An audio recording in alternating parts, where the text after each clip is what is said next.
At dahil kasama ang Cana of Galilee sa aming trip, dumaan muna kami dito sa sa souvenir shop. Ang aga-aga namin dito 6 o'clock pa lang, andito na kami sa souvenir shop. So, nagbukas lang sila para sa amin. Kasi nga, wala masyadong tourist ngayon dahil sa sitwasyon. Kaya umaasa na lang sila sa mga trippers na mga nagtatrabaho dito sa Israel.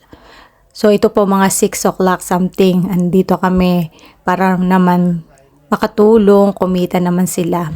Ito yung kanilang souvenir shop. Maraming tumatawad, maraming numuusyoso lang.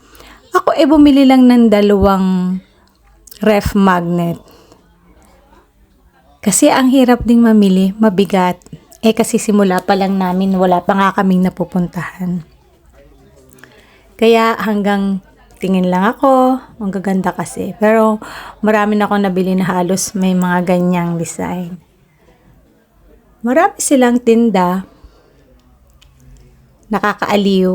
O diba, mga souvenirs talaga. Tsaka yung mga religious item.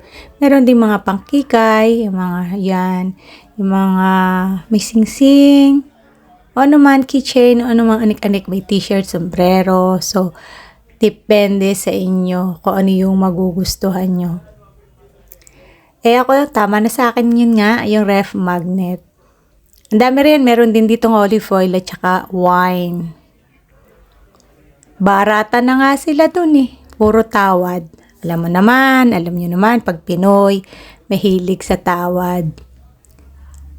Pero ang gaganda Pwede nga lang pagbibilhin, pero syempre yung budget din naman.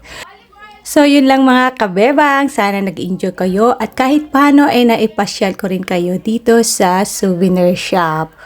O diba, nabusog din yung mga mata nyo. Hanggang sa muli. Bye-bye!